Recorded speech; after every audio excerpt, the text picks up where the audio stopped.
Teman-teman, baca firman Tuhan wajib setiap hari. Amin. Shalom, selamat pagi dan salam sehat buat kita semua. Semoga hari ini lebih baik dari hari yang kemarin. Firman Tuhan pada hari ini, di hari yang ke-233, tanggal 21 Agustus 2025, diambil dari Mazmur pasal 6 ayat yang ke-9 dengan perikop adalah doa Daud diterima oleh Tuhan. Itulah perikop hari ini. Sekarang kita tetap menyampaikan sebagai pedoman kita dalam bulan Agustus dengan topik hidup baru adalah hidup yang merdeka dari perbudakan dan takut akan Tuhan. Jadi kalau sudah hidup baru, bebas dari perbudakan dosa dan takut akan Tuhan, dijabarkan dalam Kolose pasal 3 ayat 9 dengan 10. Jangan lagi kamu saling mendustai, karena kamu telah meninggalkan manusia lama serta kelakuannya, dan telah mengenakan manusia baru yang terus-menerus diperbaharui untuk memperoleh pengetahuan yang benar menurut gambar haliknya atau sesuai dengan karakter Allah. Jadi kita diperbaharui setiap saat karena kita adalah sesuai dengan gambar Allah yang diciptakan.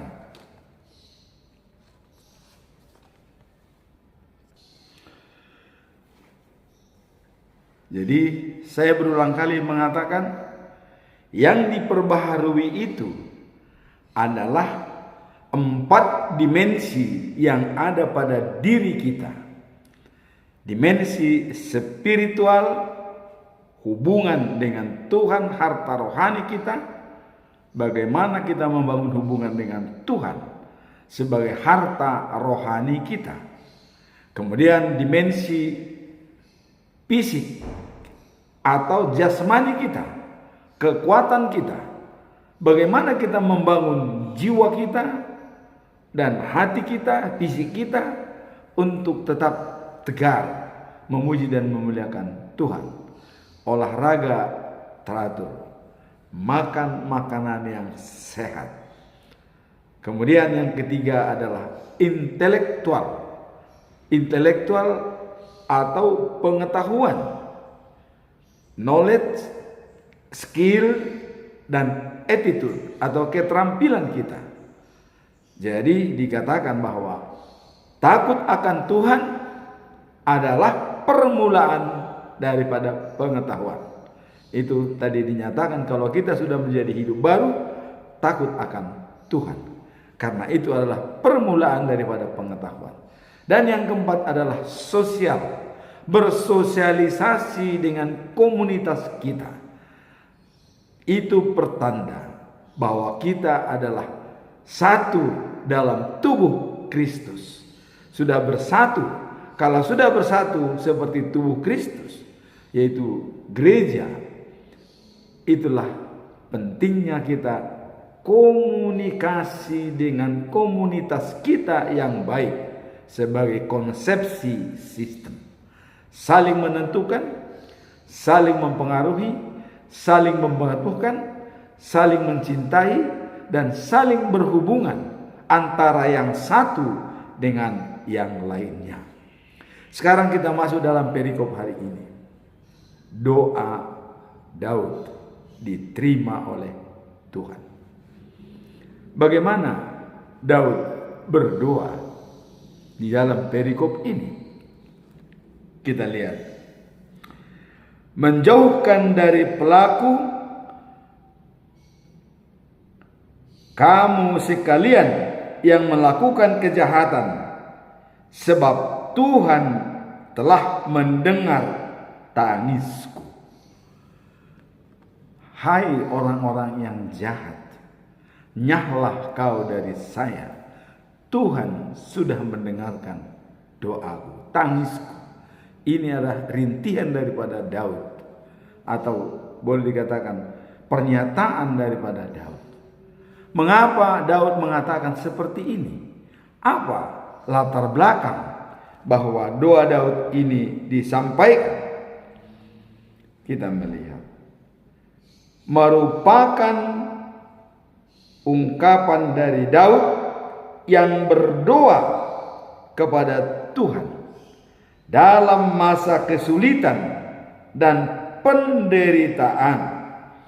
Jadi ungkapan Daud dalam masa kesulitan dan menderita, dia menyampaikan sepenuhnya kepada Tuhan. Kita tahu siapa Daud. Daudlah yang membuat statement di dalam Mazmur pasal 23 ayat 6 dikatakan, kemurahan dan kebajikan mengikuti aku seumur hidup. Kemurahan dan kebajikan, dan saya diam di rumah Tuhan sepanjang masa. Bukan main hebatnya Daud, statement dia. Kebajikan dan kemurahan mengikuti aku seumur hidup, dan aku diam di rumah Tuhan sepanjang masa. Siapa? Di mana rumah Tuhan? Apakah dia pergi ke Bait Suci? Pada saat itu Bait Suci belum dibangun, hanya kemah. Ya. Bait Suci yang dinyatakan oleh Daud adalah dirinya sendiri. Artinya, kalau dia berada di rumah Tuhan sepanjang masa, bahwa dia menerima Tuhan dengan sepenuhnya. Rumah Tuhan adalah dirinya, maka dia berada di rumah Tuhan sepanjang masa. Di sini juga doanya diterima. Nah, dalam ayat ini Daud mengatakan keyakinannya bahwa Tuhan mendengar permohonannya dan akan menjawabnya. Di sini ada suatu keyakinan bagi Daud bahwa doanya diterima oleh Tuhan dan dijawab oleh Tuhan.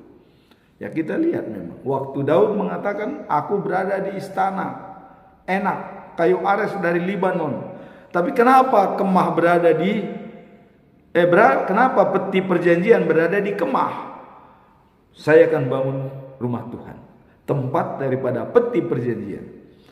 Langsung dijawab oleh Tuhan, direspon oleh Tuhan. Nah, dari pengalaman inilah Daud menyampaikan hari ini bahwa doa Daud diterima oleh Tuhan dan dijawab.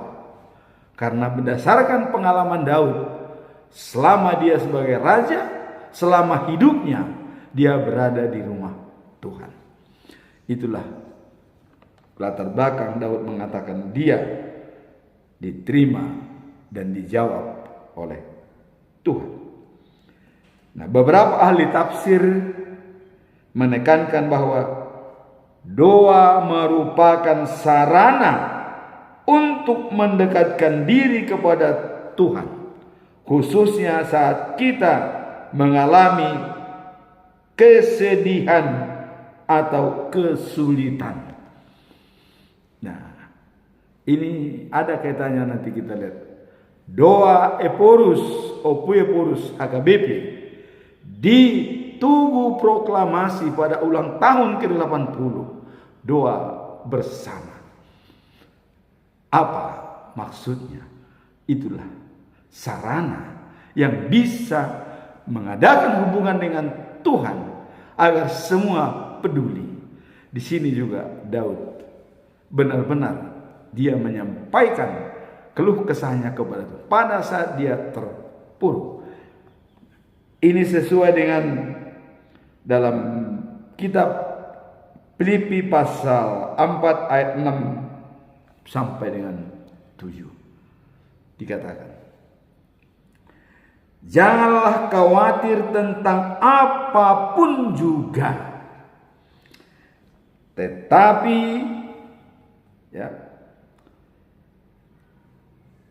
ungkapkanlah dalam segala hal keinginan kepada Allah dalam doa dan permohonan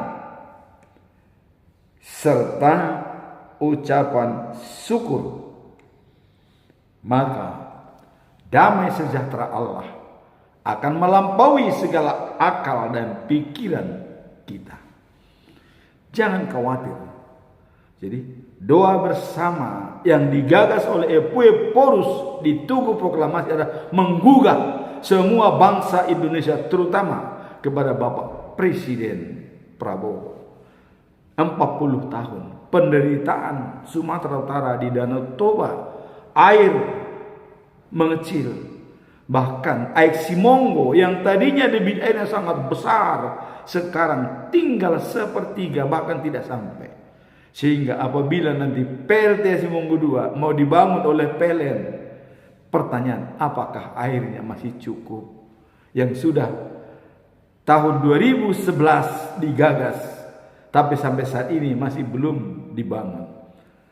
Ini merupakan keprihatinan dan harapan daripada Epueporus yang menyampaikan di Tugu Proklamasi tanggal 18 Agustus. Kenapa dipilih ulang tahun ke-80?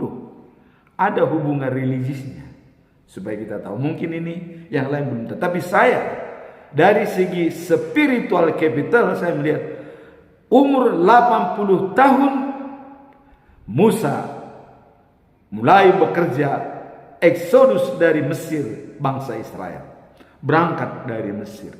Pada tahun ke-80 umurnya Musa, dia keluar dari Mesir.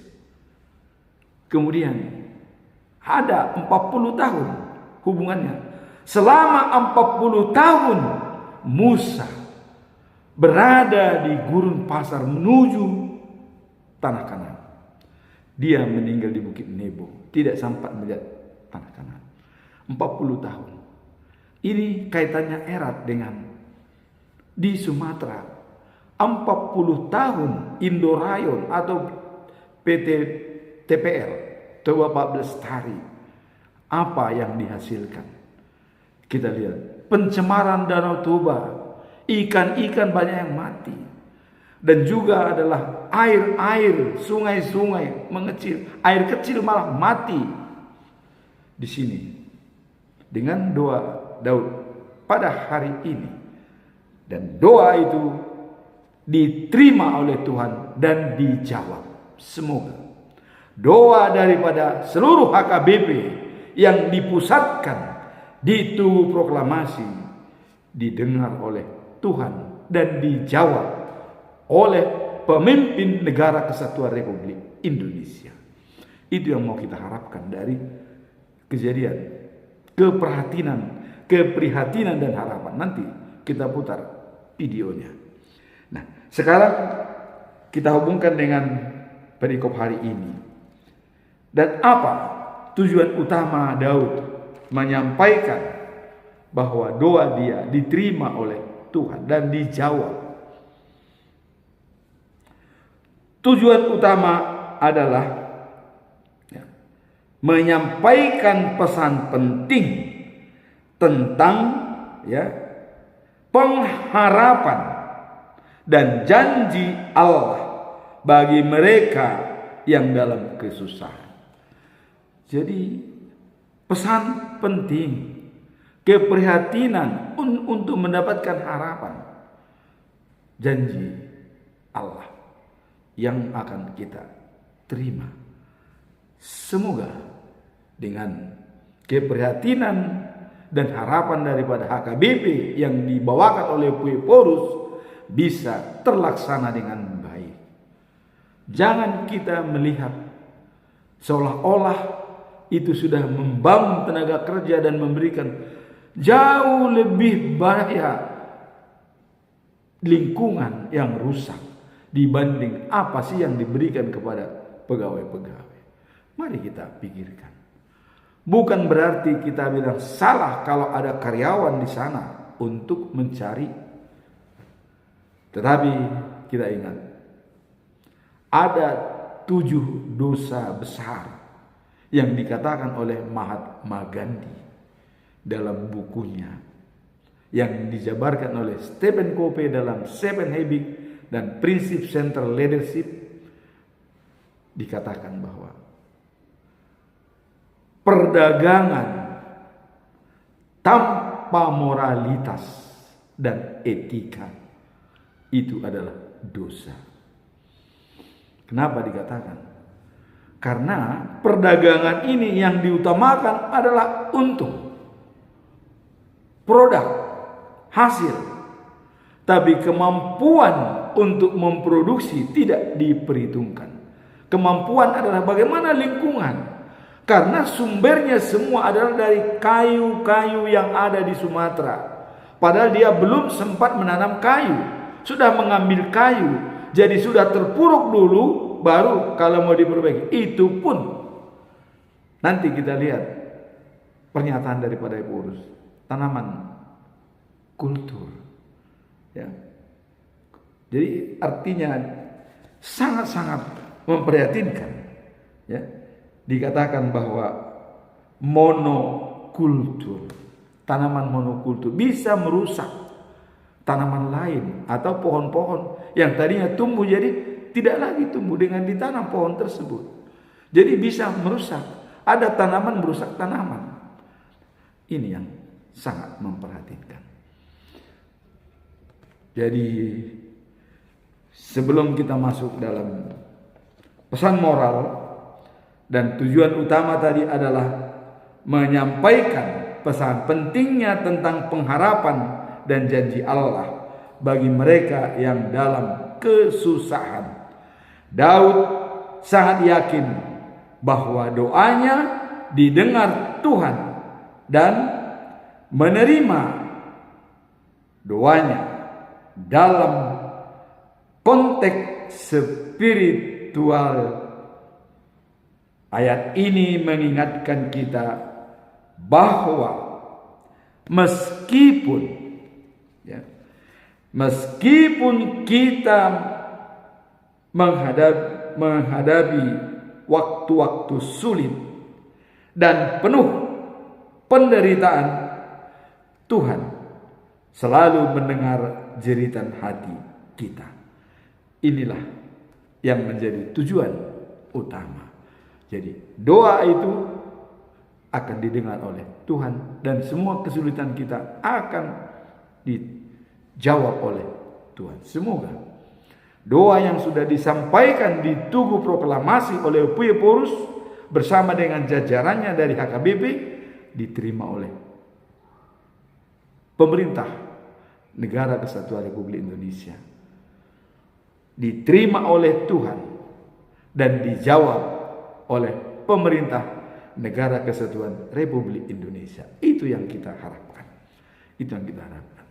Nah, sebelum kita masuk dalam pesan moral, mari kita lihat cuplikan daripada apa yang disampaikan oleh Opui Epeurus HKBP dalam orasinya, dalam keprihatinan dan pengharapannya di Tugu Proklamasi tanggal 18 Agustus 2025 yang lalu. Mari kita lihat. Itu merupakan bentuk keprihatinan dan harapan. Keprihatinan karena kondisi lingkungan hidup kita Indonesia terkhusus di Tanah Batak itu sangat memprihatinkan. Jadi luasan hutan Tanah Batak itu sangat drastis berkurang, Danau Toba tercemar, dan itulah keprihatinan. Harapan karena dalam momentum perayaan ulang tahun 80 tahun kemerdekaan Indonesia, inilah saatnya kita gelorakan harapan bahwa kita masih bisa berbuat sesuatu. Jadi kalau kita berdoa di sini, kita percaya bahwa Tuhan adalah pemilik alam ini, supaya Tuhan kiranya berkenan untuk menyelamatkan bumi ini. Dan sebagai orang-orang Kristen, termasuk HKBP di dalamnya, kami terpanggil untuk ikut merawat alam ciptaan Tuhan supaya tetap lestari. Itu inti utama dari ibadah yang dilakukan hari ini. Sekarang ada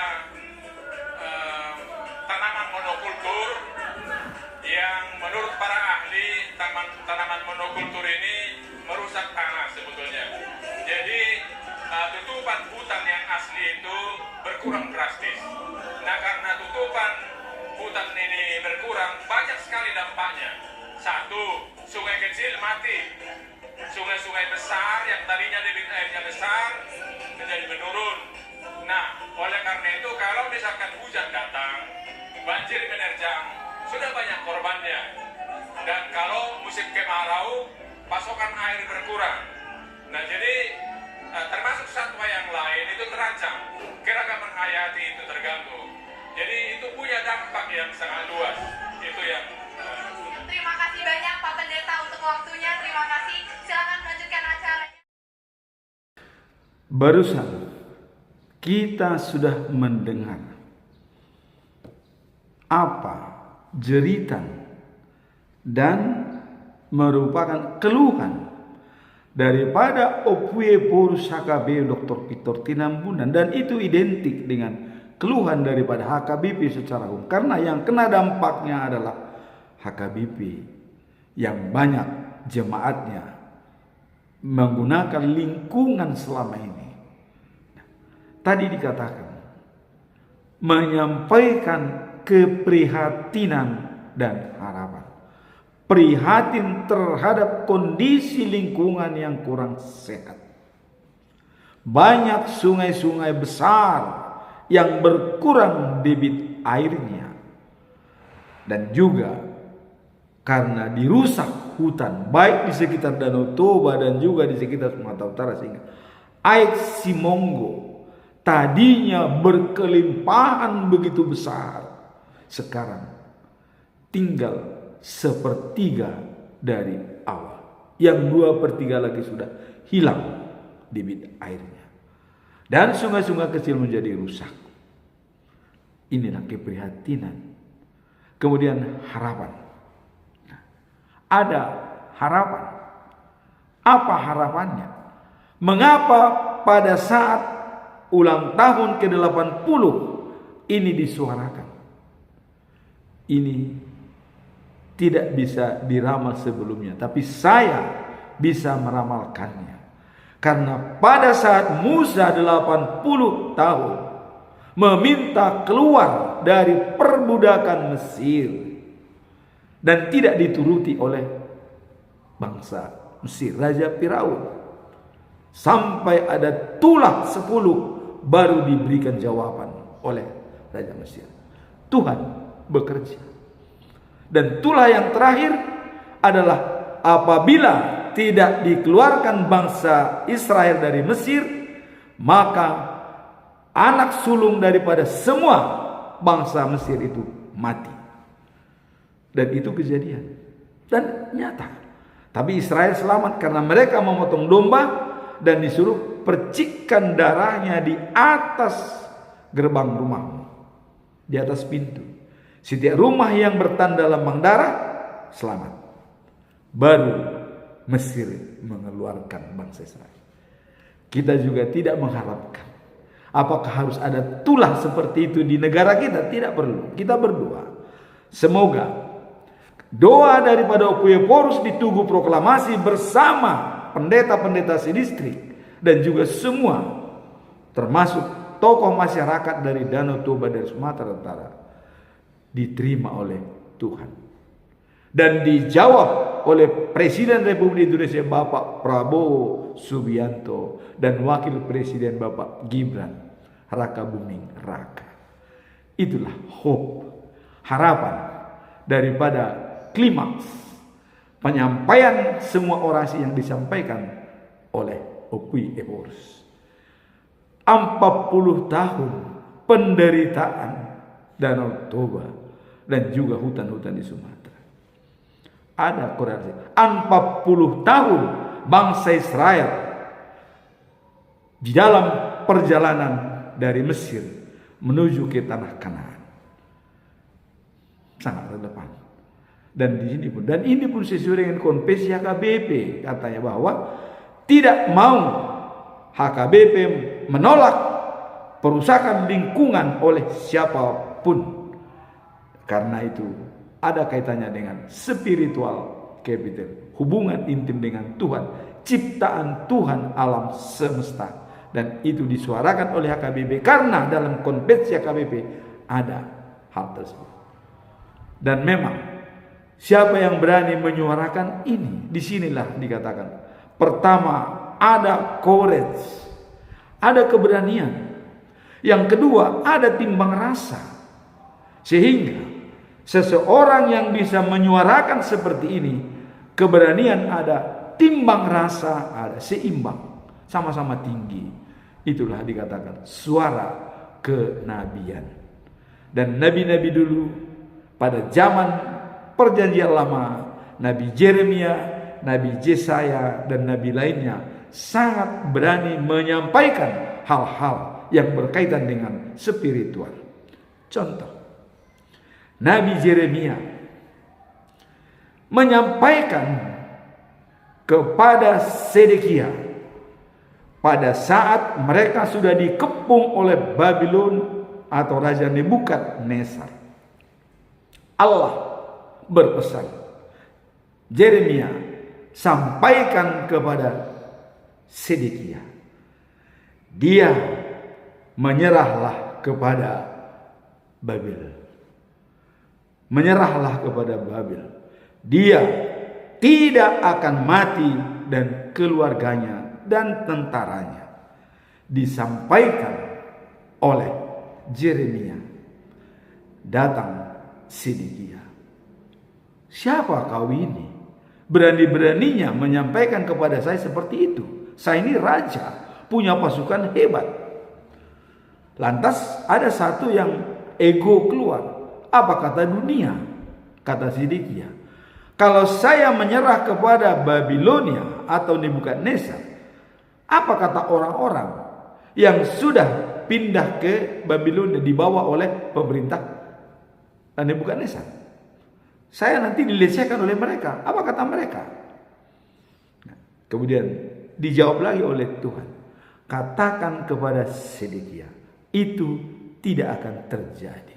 Jadi dia hanya berpikiran karena egonya tinggi, ya, dan dia merasa tidak enak dengan orang-orang yang sudah pindah ke Babilonia. Orang buangan di sana. Wah, Sedekia ini menyerah. Kira-kira begitu. Namun Tuhan Allah mengatakan itu tidak akan terjadi. Dan ternyata Sedekia berkeras dan tidak mau. Apa yang terjadi? Orang Kasdim dan dari Babilonia menyerang semua pasukan daripada Sedekia. Sedekia lari dengan pasukannya ke Rama, bersikut, anak-anaknya lari. Akhirnya dikejar, ditangkap Sedekia dan anak-anaknya dan juga perwira-perwiranya, dibawa ke Nebukadnezar. Apa yang terjadi? Di depan matanya sendiri, anaknya semua dibunuh di depan mata Sedekia. Perwira-perwiranya semua dibunuh di depan matanya.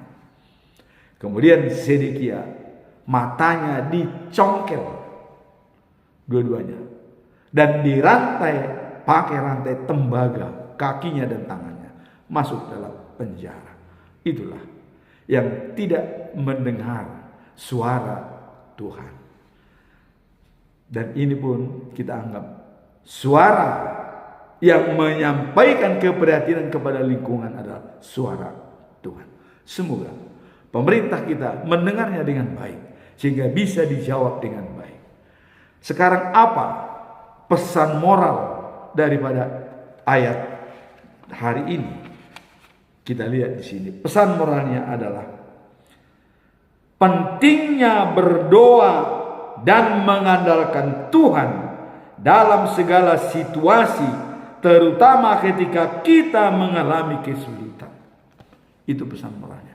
Jadi apa yang dilakukan oleh Epaphras adalah sesuai dengan pastoral. Dia berdoa di Tugu Proklamasi yang kita anggap sangat-sangat sakral di negara Kesatuan Republik Indonesia. Tugu Proklamasi, pusat perjuangan bangsa. Mereka berdoa di Tugu Proklamasi, menyampaikan keluh kesah, keprihatinan, dan harapan supaya bisa diterima dengan baik. Dan kita tahu tadi dikatakan ada tanaman monokultur yang tidak bersahabat dengan lingkungan dan itu ditanam di sana. Itu adalah sudah 2 kali merusak lingkungan. Pertama membabat hutan, kedua menanam tanaman yang merusak lingkungan. Sudah 2 kali kerusakan. Disinilah adanya keprihatinan dan harapan dari Epaphras sebagai perwakilan daripada HKBP di seluruh dunia, Huria Kristen Batak. Mari kita di HKBP jangan ada yang menganggap superior. Jangan ada menganggap superhero. Jangan ada menganggap inferior. Kita satu tubuh. Jadilah kita HKBP konsepsi sistem. Satu dicubit semua merasa seperti tubuh dalam daging kita. Tubuh kita banyak anggota badannya. Tetapi tidak pernah mengatakan mata lebih berharga saya. Kalau saya tidak melihat, Anda akan diam. Dan tidak pernah mulut berbicara. Kalau saya tidak mengunyah makanan, Anda tidak akan hidup. Apalagi jantung.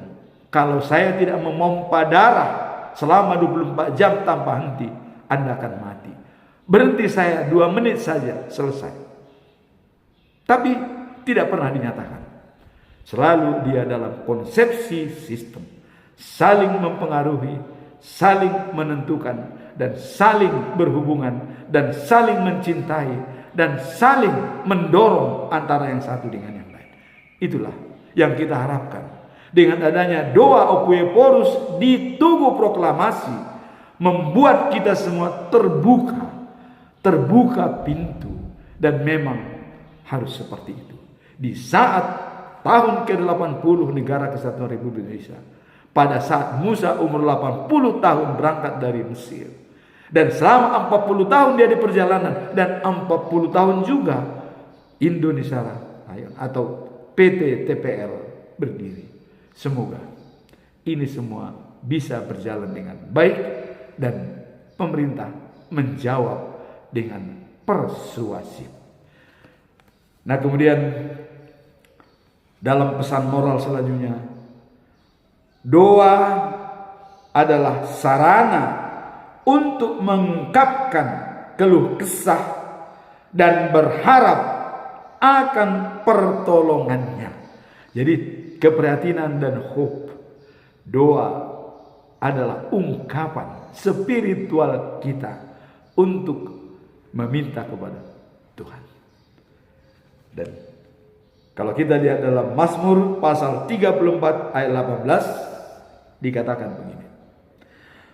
Tuhan dekat pada orang-orang yang patah hati dan orang-orang yang remuk hatinya. Dan Tuhan akan menyelamatkannya.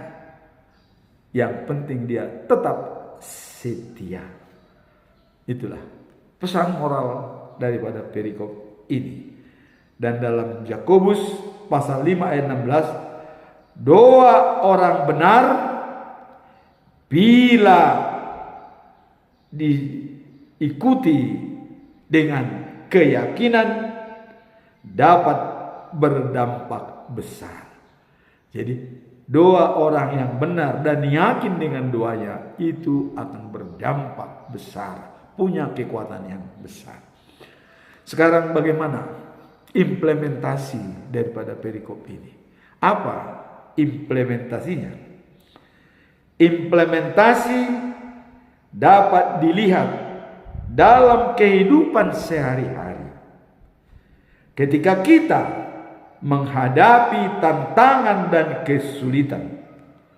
Tantangan dan kesulitan itu tadi sudah dijelaskan, keprihatinan dan harapan tentang lingkungan hidup di dalam Tuhan.